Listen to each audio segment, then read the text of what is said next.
Vivriti presents the Game Changers Summit. Hello and a very warm welcome to Vivriti presents the Game Changer Summit in partnership with CNBC TV 18. This podcast brings to you industry insights, inspiring entrepreneurial journeys, and a look at cutting-edge innovation. Welcome to a learning summit. Welcome to the Game Changers. May I first invite Vineet Sukumar, MD and CEO of Vivriti Capital and Vivriti Asset Management, to tell us a little more about Vivriti, the summit, and introduce us to our experts who will be talking today about innovation in agriculture and dairy farming. Thanks, Mukund, and a warm welcome to our listeners. Vivriti was founded 5 years ago on the premise that mid-market India deserves access to credit. We support hundreds of mid-corporates through access to multiple debt products. Vivriti has provided over 11,000 crores of debt to its clients till date. On August 26th, we bring to you the Game Changers Summit, a celebration of entrepreneurship. You will meet people who have changed the face of their domain, be it in business, in technology, science, and sports. Our podcast series, which is a run-up to this event, powered by CNBC TV 18, delves into specific sectors that are critical to India's growth, resilience, and self-reliance.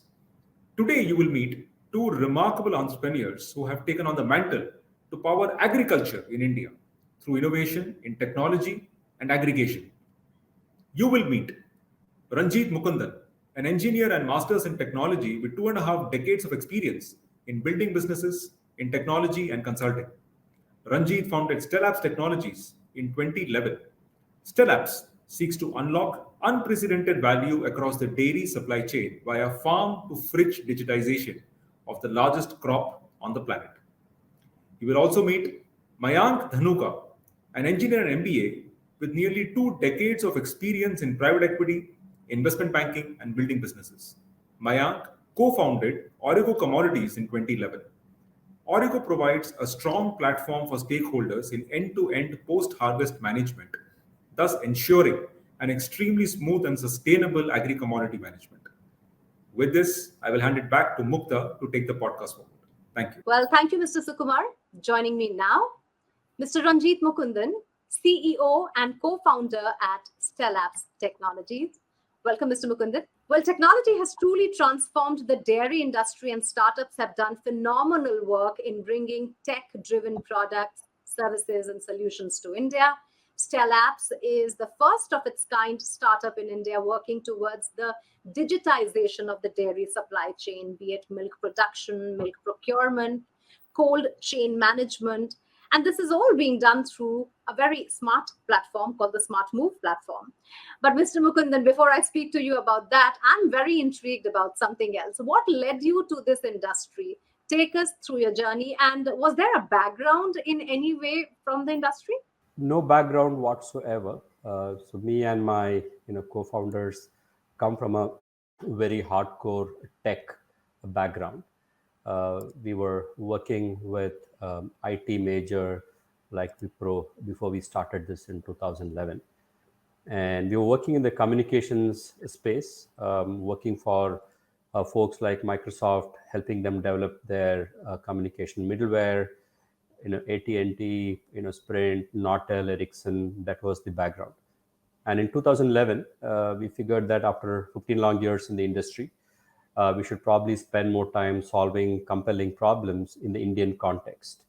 And we spent time looking at agriculture, spent time looking at dairy, and we figured that there's a lot that technology can do in the agriculture space, specifically dairy. We actually lived on a farm in 2010-11, spent significant amount of time there, shuttling between Bangalore and those farms to figure out what exactly happens in a farmer's life, starting from the early morning to late night. And we figured that technologies like Internet of Things or IoT, traceability, grading and pricing, data, AI, ML can solve a lot of the problems in a very interesting and compelling fashion.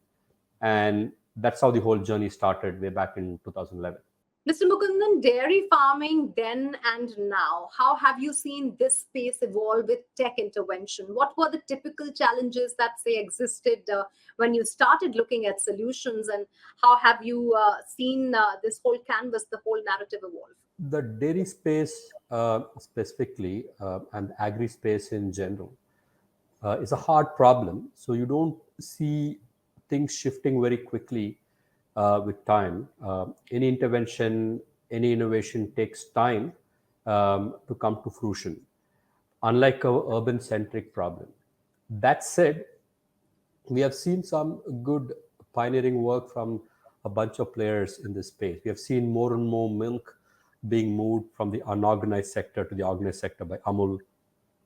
We have seen cold chain move closer to the farmers, which means you can get higher quality milk.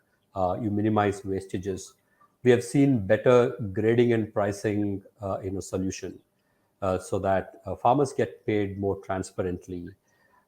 We've seen consumer get pretty interesting products like whey proteins, better quality cheese, organic milk, and all of that. But honestly, I don't think orbit shift has happened for the farmer. I don't think the throughput for farm has improved. I don't think yield per animal has increased. What has essentially happened is the market linkages have improved quite a bit, but for the life of a farmer has not significantly improved. And that's exactly what we're planning to change. We're trying to, by use of technology, trying to improve yield of the animal, trying to improve the throughput per farm, ensure that there is dynamic traceability right through to the farm and the animals, ensure that consumers like you and I can get high quality milk, very fresh, antibiotic free, pesticide free, and get maybe innovative products like breakfast in a bottle that's typically milk driven.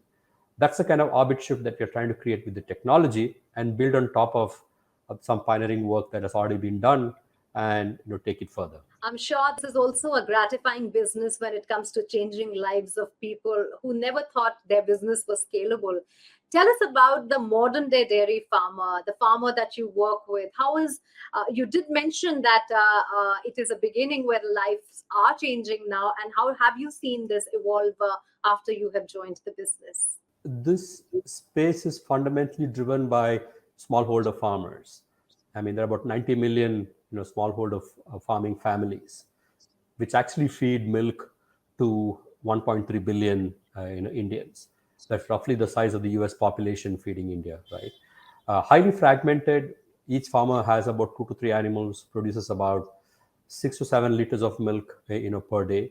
And what we are attempting to do is for these smallholder farmers, through more premium market linkages, by virtue of multiple services being provided in that village, including financial services, including agro inputs, other than market linkages, and technologies such as animal wearables, so that the animals can be tracked through a Fitbit that goes around the animal's leg, IoT-based grading and pricing, we can actually give better price realizations to the farmer, help him improve the throughput, so that, as you said, it's extremely gratifying to see when we see farmers shift orbit from being a smallholder farmer to being a larger entrepreneur type farmer. So that's kind of the orbit shift that we're trying to create, shift from a smallholder to a micro entrepreneur, so that the farmer too can get access to larger capital, better supply chain efficiencies, and better income levels in a sustainable fashion. Take us through the SmartMoo platform. I particularly like the name, and how did that come about? And of course, what are the things that are offered on the platform? For us, right from day one, the notion of tech went beyond just an application on a phone. Right today, if you look at folks trying to address problems in the agri supply chain, tech and data is all about an app in a farmer's hand and a whole bunch of services that you can offer through cloud. There's nothing wrong with that, but we went a step beyond it. We actually developed our own hardware. We developed hardware on the farm side, such as I mentioned, a Fitbit for the cattle that goes on the cattle's leg, where the battery life can come for 5 years, unlike a human Fitbit or a pet Fitbit. The battery life plays a very important factor in cattle Fitbit.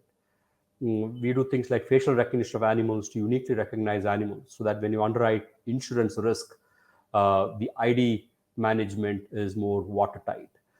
We do IoT-based grading and pricing, so that in real time, we can actually convert farmers' milk into currency, farmers' milk into money, so that the money flows into the farmer's account in real time.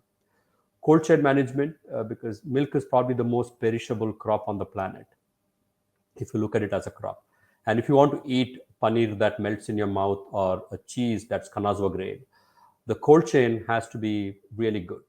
How do you ensure that in an energy efficient manner, the cold chain can be maintained? How do you ensure that you're also able to provide multiple inputs to the farmers so that he can buy his feed, fodder, nutrition, agro inputs such as crop nutrition, crop protection, fertilizers, in a one-stop shop manner, so that he doesn't have to run pillar to post to buy all of that. So our tech platform that we have developed, the SmartMoo tech platform that we developed, offers all of this in an end-to-end fashion, starting from the farm and pre-harvest and all the way to the consumer, so that when you buy your pouch of milk or cheese, you scan a QR code and it takes you to a Know Your Milk portal, using which you know that it's actually now safe to be given to your kids at home. It's actually antibiotic free, it's really safe and fresh. That's the kind of power that our SmartMoo platform provides. Well, thank you so much for those wonderful insights, Mr. Mukundan. I wish you all the very best for the future. Thank you so much for having me. Thank you. Really appreciate it. And may I now introduce you to our next expert on the subject, Mayank Dhanuka, co-founder and director at Origo Commodities. Origo is India's leading agri-tech company that buys and sells commodities and offers custom financing. Welcome to the podcast, Mr. Dhanuka. My pleasure. Well, take us through your entrepreneurial journey. Was there any interest before starting this company? So, Mukta, as you noted, we've been in this business for the last 10 or so years. I'm one of the co-founders along with Sunur Kaul. So Sunur and I started this business, back in 2011. And when we first got into this business, the idea behind what we started was that we wanted to create a business which had a certain impact angle. Both of us had spent a fair bit of time outside the country, and we came back in the 2009-2010 timeframe with the mindset of creating a business which made a real meaningful difference on the ground.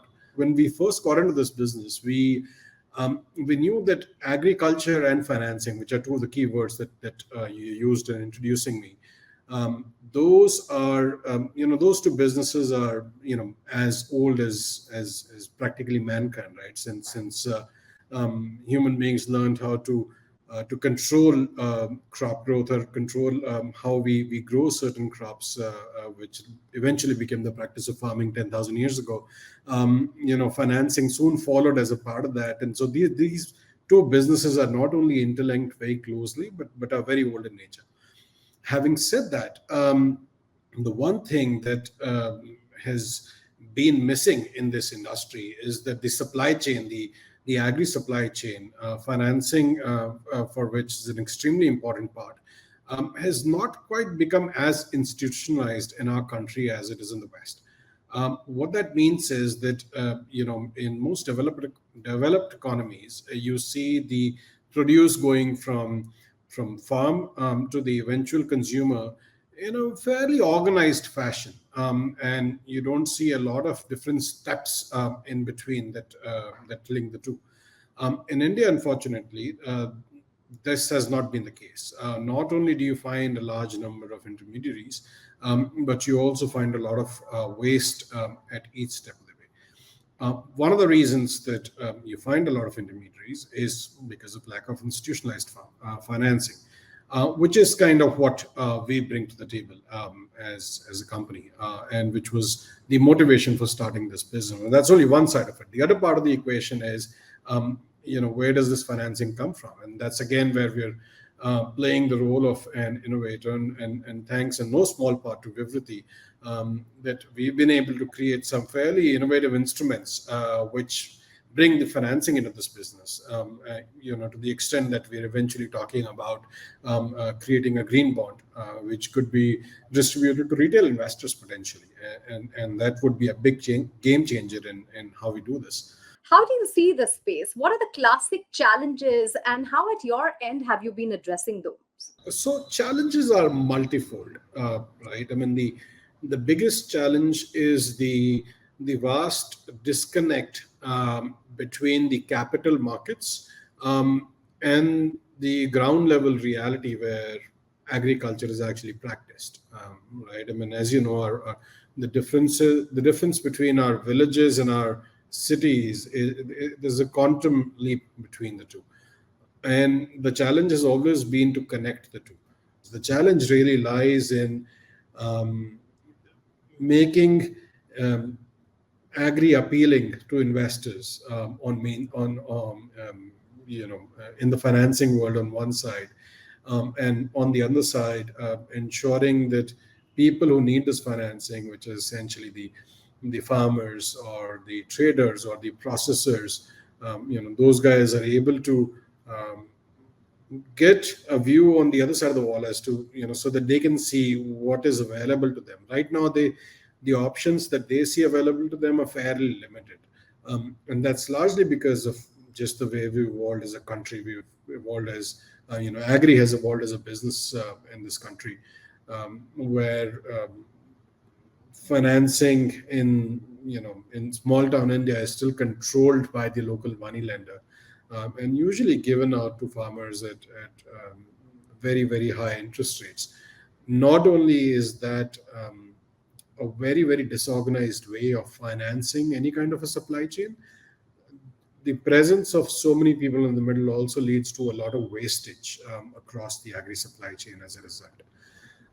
We have been able to bridge this gap by acting as the party which brings both sides together. Our expertise on one hand lies in our ability to procure any commodity from anywhere in the country, and on the other hand, to connect with folks who are willing to finance this commodity or the commodity supply chain. And I think that's how I see the future being. I mean, you don't find a lot of companies doing what we do. There are some, of course. I mean, there are some who played this role traditionally, some large Indian companies, some large multinational companies. But increasingly, you're seeing a lot of startups coming into the fray. You're seeing a lot of young folks coming into the fray, trying to bring in a little more efficiency into the space, trying to bring more financing into the space. Now, to give you a sense of how underpenetrated the space is, the total addressable market for institutionalized financing in this country runs into several $100 billion, right? I mean, it's not just the size of the agri produce itself, but you can actually finance the supply chain at various steps. I mean, you could be financing cotton seed produce. You could be financing cotton bales, which is the next step in the process of production. The next step is converting that into yarn. So you could actually be financing it every step of the way. And as a result, the addressable market that you're looking at is 3 or 4 times the total agriculture production. But when you look at the actual penetration of organized financing in this market, it's less than 5%. So you can imagine that even if we were to double this market, the total amount of financing that you're looking at, the total amount of procurement that you're looking at through organized channels would double from the 40 to 50,000 crores that is the existing number today to several lakhs of crores if you could simply double or triple the market. And the beauty of being in this business is that growth for somebody like us doesn't come through taking business from somebody else. I mean, we often get asked the question that, hey, who are you fighting against? Who are you up against when you're trying to win your business? Are you taking market share away from anybody? But the reality is that's not required. I mean, this is the growth potential in this business is so high that nobody has to win by taking market share away from anybody else. There are a lot of growth opportunities available to everybody, and I think that's a wave that people in this business are going to ride for a long, long time to come. Well, we've been talking about digital disruption as a common thread through these podcasts. What fascinates you about new tech in your space? There's a big difference between the kind of tech that you talk about on the pre-harvest side versus what you talk about on the post-harvest side, right? So that those are the two sides of the agri industry. On the pre-harvest side, I mean, you see a fair amount of tech already being introduced. A lot of folks who are doing very, very interesting work from farm surveys to be it on the insurance side or improving crop yields. I mean, there's a ton of work that's going on. On the post-harvest side, things are a little different, right? Because what is it that technology brings to the table? I think what technology brings to the table is not just higher efficiency and as a result lower transaction costs in terms of how we carry out our transactions, but it also brings a lot more security in which the way these transactions are done. That those are two extremely important aspects. The third most important aspect, however, in my opinion, is how can you use technology to create higher penetration into this market. So if we are looking at volumes, in terms of traded volumes, the kind of business that we do, we're looking at trading about total trading volumes of about 1,500 crores as a target for this fiscal year. And we're looking to take that number to about 7,000 to 8,000 crores, or about $1 billion in 2 to 3 years' time. Now, I can tell you that while our business may sound like a complete brick and mortar business, those are not the kind of numbers you can achieve simply by having a presence on the ground. So I cannot depend on the team that is purely feet on street to drive those kind of volumes. Those volumes can only be driven through the efficient use of technology, right? Which essentially means that we should be able to create a platform where we are able to attract both buyers and sellers of commodities and offer them various financing options on that platform itself. How that would work, I mean, it's fairly simple, right? I mean, we're not talking about groundbreaking technology here. We're essentially talking about reaching out to people through digital means, converting those leads into actual business, and then essentially carrying out a financing transaction online. And that's one part of the business where I think we as a country have made tremendous progress. So if we already have that ability, we already have that technology in place, why not bring that to the fore when, in agribusiness? And I think that's part of what we are facilitating. What we are creating at our end is not just the ability to attract people to this platform, and of course offer them a platform which is very, very not only interactive, but also creates the kind of liquidity that both buyers and sellers are looking for, but also to do it in a very, very secure manner. I think that's going to be key. So a little more basic in nature, but I think still something that's very, very nascent, not being used by a lot of people. And we certainly hope to be the pioneers in that. Thank you so much for this wonderful chat. I wish you all the very best for all your projects. Thank you so much, Mukund. The pleasure was all mine. And you all were tuned in to a very special podcast. Vivriti presents the Game Changer Summit in partnership with CNBC TV 18.